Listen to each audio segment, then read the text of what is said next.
28절에 수고하고 무거운 짐진 자들아 다 내게로 오라. 내가 너희를 쉬게 하리라.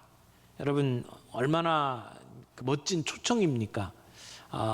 주님 앞에 달려가서 안기고 싶은 그러한 마음이 드는 넓고 따뜻한 품으로 우리를 초청하시는 말씀이고요.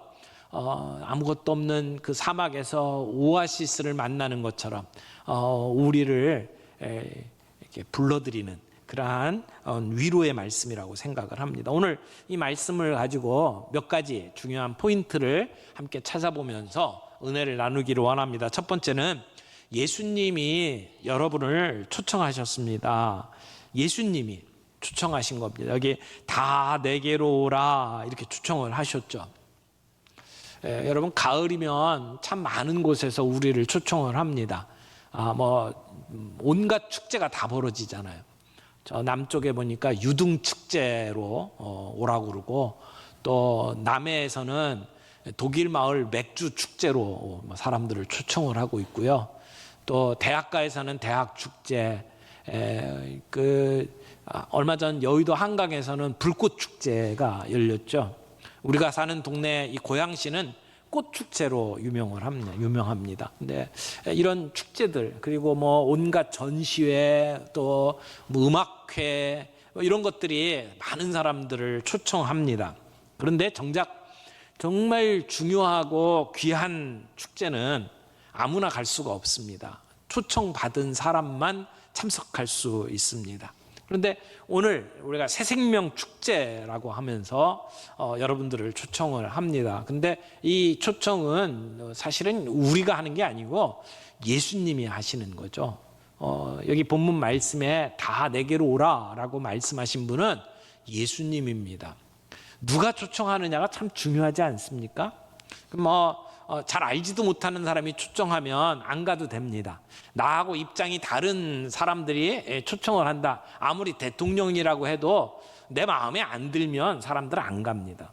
그런데 오늘 내게로 오라라고 말씀하신 이 분이 누구냐? 예수님 아닙니까? 그분이 우리를 초청하고 있습니다.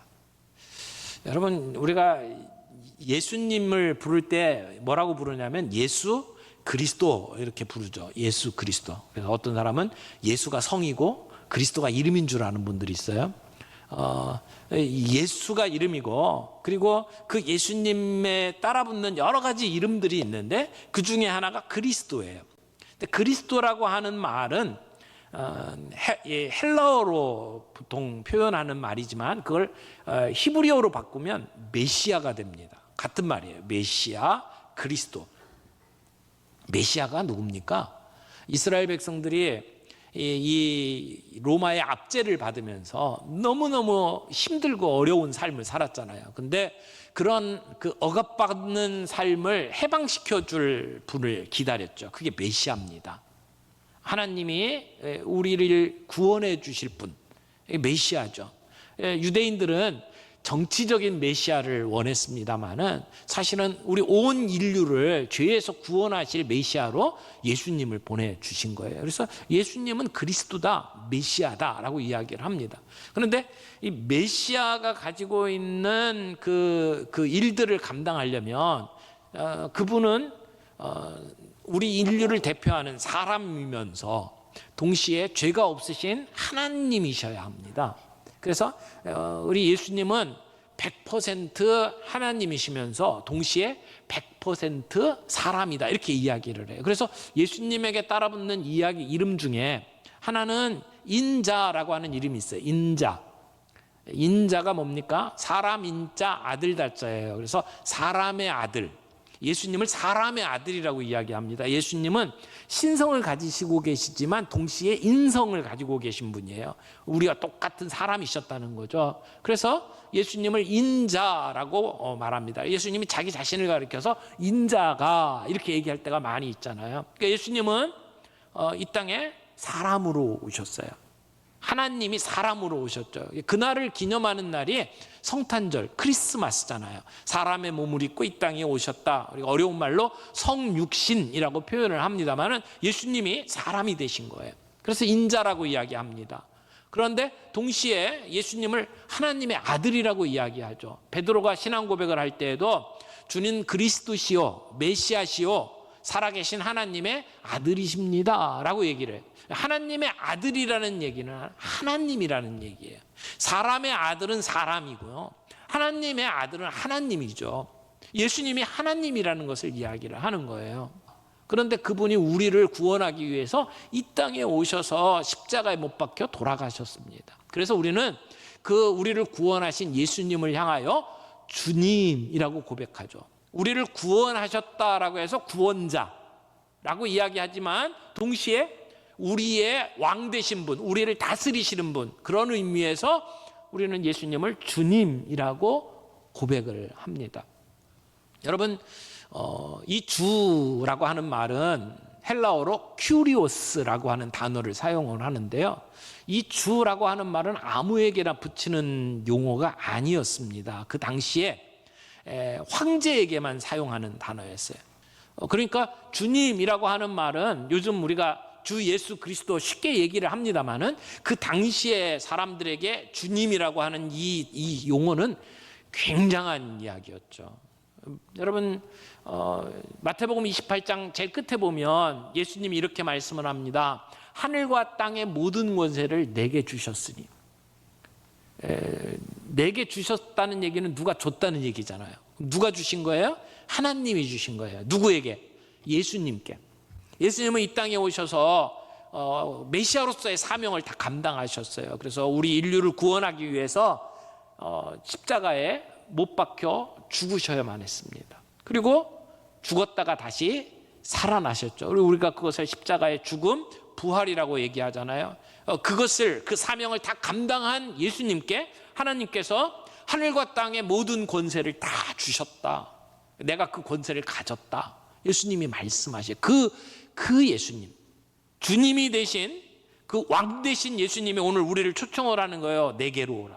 다 내게로 오라. 그렇게 초청을 합니다. 두 번째 생각할 것은 이 본문에 이렇게 얘기했죠. 수고하고 무거운 짐진 자들아. 누구를 초청합니까? 수고하고 무거운 짐진 자들을 초대합니다. 여기 수고한 사람들, 수고하고 있는 사람들을 예수님이 초청을 하시는 거예요. 누구나 인생을 조금 살아보신 분들은, 철없는 어린아이들 빼고 인생을 어느 정도 살아보신 분들은 누구나가 공감할 겁니다. 우리가 살아가는 인생이 녹록지 않다는 것을, 힘들고 고달프다는 것을 우리는 압니다. 여러분, 우리의 인생이 무슨 양탄자를 깔아놓은 것을 걷는 것 같은 인생이 아니잖아요. 어떤 분은 인생은 고해다, 고통스러운 바다다 이렇게 이야기를 하는데 맞는 것 같습니다. 솔로몬도 그렇게 얘기하잖아요. 전도서 2장 22절 23절에 보면 솔로몬이 이렇게 이야기합니다. 사람이 해 아래서 행하는 모든 수고와 마음에 애쓰는 것이 무슨 소득이 있으랴. 일평생 근심하며 수고하는 것이 슬픔뿐이라. 그의 마음이 밤에도 쉬지 못하나니 이것도 헛되도다. 사람이 해 아래서 행하는 모든 수고, 마음 쓰는 것이 다 무슨 소득이 있겠느냐. 그래서 우리가 일평생 근심하고 일하고 수고하는 결과가 뭐냐? 슬픔뿐이다. 그 다음에 하는 말 보세요. 그의 마음이 밤에도 쉬지 못한다. 낮에 해 있을 때만 고통스럽고 힘들고, 그리고 우리의 마음에 번민이 있는 게 아니라 밤에도 우리의 마음이 쉬지 못한다. 그런데 그렇게 밤잠 못 자고 고민하는 것도 헛되도다. 솔로몬이 무슨 이 인생의 허무가를 부르는 것 같습니다. 그런데 이게 우리 인생의 진면모 아닙니까? 일평생 근심하며 수고하다가 결국 슬픔으로 끝나는데, 그것도 모자라서 밤잠을 못 자고 쉬지를 못해도 그것도 헛된 것이다 라고 이야기하는 것. 우리가 태어나서부터 죽을 때까지 이마에 땀 흘리면서 수고해야 하는 것이 우리의 인생의 운명입니다. 수고하는 사람들을 주님이 초청하신 거예요. 또 하나, 여기 무거운 짐진 자들아 라고 이야기를 해요. 짐진 자들을 초청하셨습니다. 사람들마다 삶의 무게를 어깨에 짊어지고 인생을 살아갑니다. 여기에 짐진 자들, 이건 스스로 진 게 아니고 다른 사람에 의해서, 타의에 의해서 그 짐이 씌워진 것을 이야기를 합니다. 우리는 그 짐 때문에 낙담하고 지치고 피곤하게 살아갑니다. 그래서 늘 사람들이 피곤하다, 쉬고 싶다, 그런 이야기를 참 많이 하지 않습니까? 우리가 어떻게 하든지 시간을 따로 떼어서 뭐 여행을 다니고 뭐 휴가를 가고 그러는데 다 쉬기 위해서 하는 것 아닙니까? 근데 그렇게 다녀와서 정말 쉬고 오십니까? 우리 인생이 어쩌면 저 산꼭대기 높은 곳까지 어깨에 지게 위에다가 이렇게 무거운 짐을 지고 그리고 그 산을 오르는 것 같은 인생을 살아갑니다. 우리가 가지고 있는 그 인생의 짐들, 그 짐들이 뭐가 있을까 이렇게 쭉 생각을 해보니까 우리의 짐은 사실은 죄로부터 오는 죄의 짐이라고 말할 수 있어요. 우리가 죄 짐으로 말미암아 우리에게 지어진 짐들이 있습니다. 요한복음 8장 34절에 보면 이렇게 얘기합니다. 예수께서 대답하시되 진실로 진실로 너에게 이르노니 죄를 범하는 자마다 뭐라고요? 죄의 종이다. 우리가 죄를 짓고 있다면 우리는 죄의 종이라고 이야기를 한다는 거예요. 종은 영원히 집에 거하지 못하되 아들은 영원히 거하라니 그러므로 아들이 너희를 자유롭게 하면 너희가 참으로 자유로우리라. 여러분, 누가 수고하고 무거운 짐진 자들입니까? 죄의 종으로 살아가는 사람들. 죄의 힘에 눌려서 죄가 시키는 대로 그렇게 살아가면서 자유를 누리지 못하고 살아가는 사람들이 이 무거운 짐을 지고 있는 사람들이에요. 여러분, 우크라이나 전쟁 같은 모습을 보면 참 사람이 악해도 저렇게 악할 수 있구나라고 하는 것을 우리는 봅니다. 동시에 팔레스타인 전쟁을 보면서 인간은 해답이 없구나라고 하는 것을 보게 되죠. 한치의 양보도 없이 끝까지 싸워야 하는 그러한 모습들을 보면서 저게 사람이구나라고 생각을 할 수밖에 없습니다. 그게 우리가 살아가는 세상의 짐입니다. 그런데 무엇보다도 무거운 짐이 있다면 그것은 우리 앞에 다가오는 죽음이 아닐까요? 죽음을 바라보면서 살아가는 인생, 그게 우리의 짐이라고 말할 수 있어요.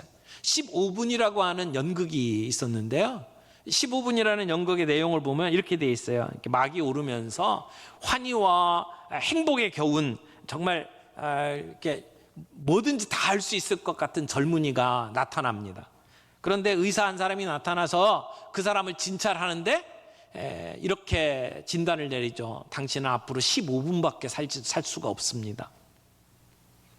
그랬더니 그 젊은이의 얼굴이 새하얗게 창백하게 변합니다. 그때 우편배달부가 와가지고 편지를 하나 주고 갑니다. 근데 그 편지의 내용이 그 사람이 여태까지 공부하고 다녔던 학교에서 박사학위를 수여하겠다라고 하는 편지예요. 그 편지를 딱 읽고 나니까 10분밖에 남지 않았어요. 그 뒤에 바로 이어서 우편배달부가 또 다른 편지를 하나 놓고 갑니다. 그런데 그 내용은 수억 대의 재산을 상속하게 되었다라고 하는 편지예요. 그렇지만 청년은 기뻐할 수가 없었습니다. 이제 자기 생명 5분밖에 남지 않았거든요. 우편배달부가 또 다른 편지를 하나 주고 갑니다. 사랑하는 여인에게 청혼을 했는데 그 여인이 결혼을 승낙한다고 하는 내용이었어요. 그러나 그의 생명은 1분밖에 남지 않았습니다. 1분 동안 괴로워하다가 그 청년은 죽게 되고 연극의 막이 내립니다. 여러분, 이게 사람의 모습이라는 거죠. 우리는 죽음이라고 하는 그 무거운 짐을 짊어지며 살아갑니다.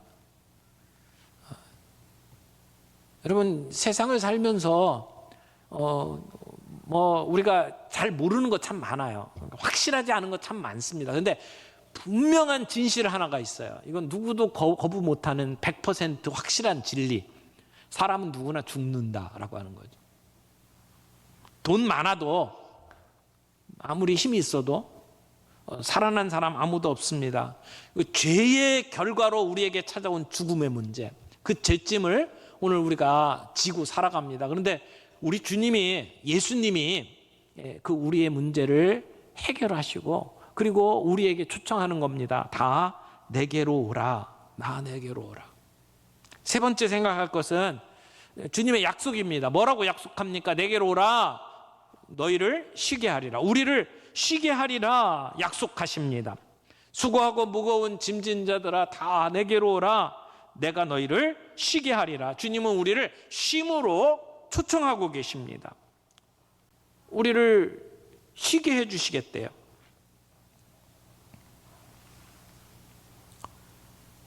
여러분, 사람 살아가는 모습은 똑같더라고요. 별반 다를 바가 없더라고요.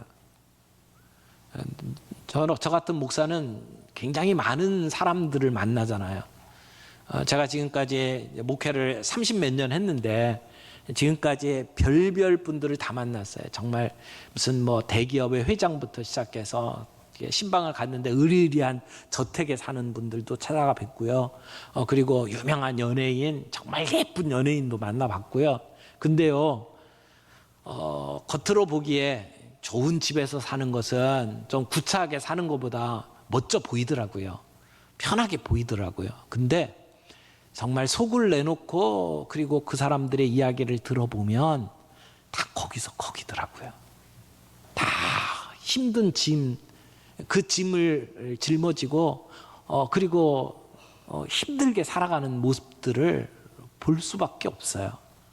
그렇게 예쁜 미모를 갖고 있는데도 속을 터놓고 이야기를 시작을 해보면 눈물 줄줄 흘리면서 자기의 아픈 이야기를 합니다. 사람 다 똑같아요. 빈부귀천, 남녀노소 예외 없이 사람들은 다 인생의 짐을 지고 살아가고 있더란 말이에요. 여러분, 요즘 돌연사 하시는 분들 소식을 들으면 대개 40대 아닙니까? 40대, 50대. 어떻게 보면 정말 팔팔하게 인생을 살아가야 될 그 나이에 돌연사합니다. 그 모습을 보면 다 스트레스 때문에 세상을 떠나잖아요. 위에서 누르고 밑에서 쳐받고 올라오고 거기서 스트레스 받지 않습니까? 내게 주어진 책임감은 너무 크고 먹여 살려야 되는데 다른 사람들하고 비교해 보면 나는 힘이 없고 그런 그 스트레스 때문에 뇌경색에 걸리고 심장마비 걸리고 그래서 세상 떠나는 사람들이 얼마나 많습니까? 그래서 다 쉬고 싶다라고 하는 얘기를 해요. 그런데 쉴 형편이 안 되잖아요. 얼마나 많은 사람들이 쉼을 요구합니까? 근데 오늘 주님이 그 문제를 해결해 주시겠다고 우리를 부르시는 거예요. 내게로 와라. 내가 너희를 쉬게 하리라. 주님의 약속이에요. 쉬게 하리라. 주님이 주시는 쉼은 마음의 평안입니다. 우리의 마음속에 평안을 주신대요. 요한복음 14장 27절에 보니까 이렇게 말씀하세요. 평안을 너에게 주노니, 평안을 너에게 끼친다고 이야기합니다. 내 평안을 너에게 준다. 그런데 내가 주는 평안은 세상이 주는 평안과 다르다라고 말씀을 합니다. 그러니까 마음에 근심하지도 말고 두려워하지도 말아라. 여러분, 예수님을 영접하고 예수 믿으면 우리의 마음이 평안해집니다. 믿습니까? 내가 지금 예수 믿고 살아가는데 내가 예수를 잘 믿는지 안 믿는지 궁금하신 분들은 마음을 한번 들여다보세요. 마음에 평안이 있는지. 내가 예수 믿고 지금까지 살아가는데 아직도 내 마음에 평안이 없다. 그러면 지금 내 마음, 내 신앙에 뭔가 구멍이 뚫린 거예요. 잘 못 믿고 있는 거예요. 예수님 분명히 약속하셨잖아요. 내게로 오라. 내가 쉼을 주겠다. 주님은 우리의 모든 문제를 해결해 주신다고 약속하셨어요. 무엇보다도 우리의 마음에 쉼을 주시겠다고 약속하셨어요. 평화를 주시겠다. 여러분, 우리를 그 죄의 짐에서 자유케 하기 위해서 주님은 엄청난 대가를 치르셨습니다. 주님이 우리에게 주신 것이 어떻게 보면 공짜다, 이게 은혜다 이렇게 얘기를 하니까 마치 굉장히 아무 가치가 없는 것처럼 느껴질지 모르지만 사실은 예수님이 생명을 바쳐서 우리에게 주신 것이 그게 오늘 우리에게 주신 선물입니다. 자유고 그리고 평화고 이 행복이 십자가의 죽음을 통해서 주신 것 아닙니까? 우리가 주님이 우리에게 주신 것을 우리가 은혜라고 이야기해요. 은혜는 값없이 거저 주시는 게 은혜예요. 쉬운 말로 공짜예요. 근데 주님이 주시는 건 우리에게 주실 때 공짜예요. 우리는 그냥 손 벌리고 받으면 되는 거예요. 그러나 그게 가치 없는 게 아니에요. 생명의 가치가 있는 거잖아요. 우리를 구원하시기 위해서, 우리의 죄의 문제를 해결하기 위해서 예수님은 생명을 내어놓은 겁니다. 십자가에 죽는 생명을 거신 거잖아요. 그래서 우리를 해방시켜 주신 거잖아요. 로마서 5장 10절에 보면 이렇게 이야기합니다. 곧 우리가 원수 되었을 때에 그의 아들의 죽으심으로 말미암아 하나님과 화목하게 되었은즉, 하나님과 화목하게 되었대요. 우리가 원래 하나님하고 원수였는데 하나님하고 화목하게 되었는데 뭘로? 그리스도의 죽으심으로, 그 아들의 죽으심으로. 에베소서 2장 13절에는 이렇게 이야기합니다. 이제는 전에 멀리 있던 너희가 그리스도 예수 안에서 그리스도의 피로 가까워졌느니라. 우리가 하나님하고 가까워졌대요. 친해졌대요. 근데 어떻게 친해진 거예요? 예수 안에서, 그의 피로, 예수님의 십자가의 은혜로. 그러니까 여러분, 예수님이 우리를 위해서 이루어 놓으신 일은 엄청난 대가를 치른 겁니다. 우리가 예수 믿으십시오라고 전하는 그 메시지를 복음이라고 이야기합니다. 복음이 뭐예요? 좋은 소식, 복된 소식. 영어로 good news. 왜 good news입니까? 우리 보고 뭘 하라고 요구하는 게 아니에요.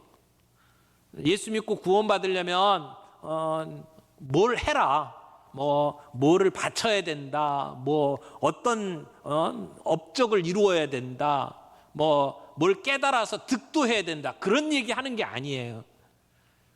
이루어 놓는 것을 하나님이 다 하셨어요. 그리고 우리에게는 그저 그 기쁜 소식을 받으라는 거예요. 그래서 복음, 기쁜 소식을 받아라. 그러니까 우리가 할 일은 그냥 두 손 벌려서 받는 것뿐이에요. 뭘 하라는 얘기가 아니에요. 그걸 복음이라고 이야기를 합니다. 복음의 내용을 잘 생각을 해보면 결국 이 얘기예요. 우리가 생각했던 것보다 더 끔찍하게 악한 사람들이에요. 죽을 수밖에 없는 존재들. 그런데 하나님이 우리를 사랑하셔서 예수님을 이 땅에 보내시고 그 문제를 해결해 주셨어요. 그래서 우리가 사랑을 받았어요. 그래서 우리는 생각했던 것보다 훨씬 많은 사랑을 받은 존재예요. 그래서 이 메시지를 제대로 이해하는 사람은 내가 얼마나 죄인인지를 알기 때문에 겸손할 수밖에 없고, 동시에 그 주님이 얼마나 나를 사랑하셨는지를 알기에 당당할 수 있어요. 예수 믿는 사람의 가장 기본적인 모습은 겸손하면서 당당한 거예요. 사랑받는 자의 당당함, 내가 어떤 존재인지를 알기에 겸손함. 그게 복음의 내용이라고 말할 수 있습니다. 여러분, 주님이 오늘 우리에게 다 내게로 오라, 내가 너희를 쉬게 하리라 말씀하십니다. 우리의 모든 문제를 그분이 해결하셨대요. 그래서 우리가 와서 주님께 우리의 인생을 맡기기만 하면 주님이 해결해 놓으신 것을 내 것으로 누릴 수가 있다라고 말씀을 하는 겁니다. 그런데 여기에 역설이 하나 있습니다. 네 번째 포인트입니다. 나의 멍에를 메고 내게 배우라고 부르십니다. 29절 30절을 보세요. 29절, 나는 마음이 온유하고 겸손하니 나의 멍에를 메고 내게 배우라. 그리하면 너의 마음이 쉼을 얻으리니 이는 내 멍에는 쉽고 내 짐은 가벼움이니라 하시니라. 여러분, 우리가 예수 믿고 우리의 문제를 해결을 하려면 첫 번째 단계는 우리가 예수님께 나아가는 거예요. 예수님께 가는 거예요. 다 내게로 오라, 내가 너희를 쉬게 하리라. 첫 번째 단계죠. 주님 앞에 나아가서 내 모든 문제를 주님께 맡기는 일이 필요합니다. 그런데 거기서만 머무르면 안 돼요. 혹시 예수 믿은 지 오래돼서 주님과 더불어 메었던 그 멍에가 느슨해져 가지고 내 마음대로 뭔가를 좀 하려다가 더 힘들고 어려운 순간을 맞이하신 분들 있지 않습니까? 다시 한번 결단하시길 바랍니다. 내가 주님 앞에서 이 멍에를 함께 매기를 원합니다.